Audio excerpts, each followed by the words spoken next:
Now, there's this misnomer out there that everyone who's part of the 12 tribes of Israel is a Jew.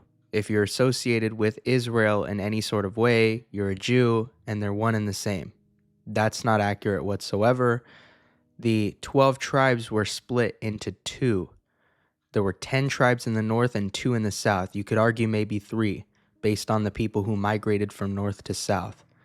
But the reality is the northern house is called the house of Ephraim, and the southern house is called the house of Judah. Now, as a member of the northern house of Ephraim, I've shared my faith in Yeshua with those in the house of Judah in the most diplomatic fashion, culturally sensitive fashion, I might even argue, and there are compliments that get shared around and friendly relations that get maintained, which I'm grateful to Elohim for. And I will say this, Christians and Jews are generally great people, even though I disagree with them on their theology, totally down to earth. And I've received some compliments from the house of Judah, such as that I have a 155 IQ.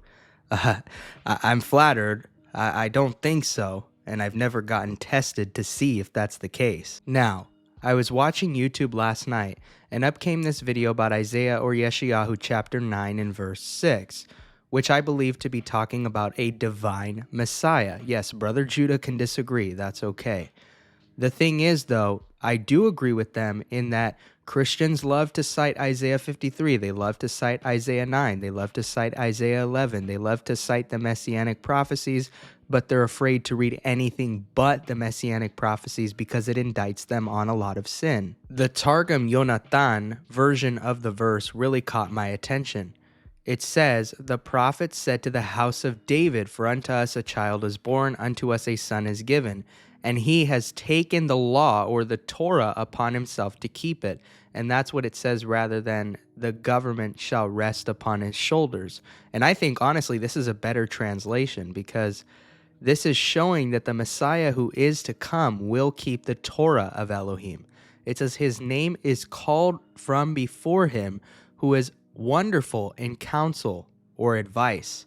Meaning that you think about Jesus and his interaction with the 12 disciples, he was like their spiritual advisor the entire time. It says, the mighty God, or Elohim, who lives to eternity, the Messiah whose peace, or shalom, shall be great upon us in his days. Think about the shalom he brought people while he was on earth.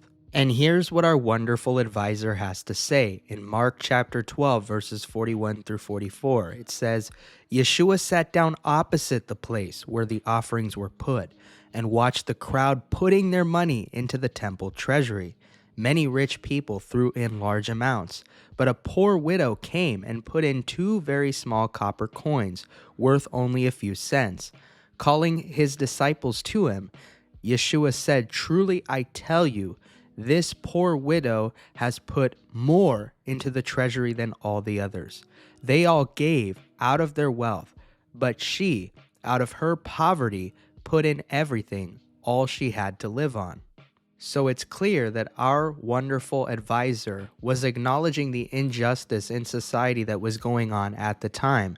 Look at all these wealthy people that had plentiful amounts of money, and this poor woman who, according to Torah, according to Tanakh, was not supposed to wind up poor to begin with. Yahweh makes himself absolutely clear in Deuteronomy chapter 15 and verse 4.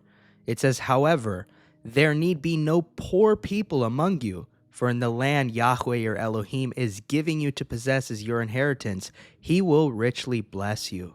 So if Elohim says there's plenty to go around, but his people don't trust that there's plenty to go around, and then a woman who suffers as a result donates all that she has to be able to dedicate it to Elohim, don't you think he's going to honor that more than everybody else's? Be blessed.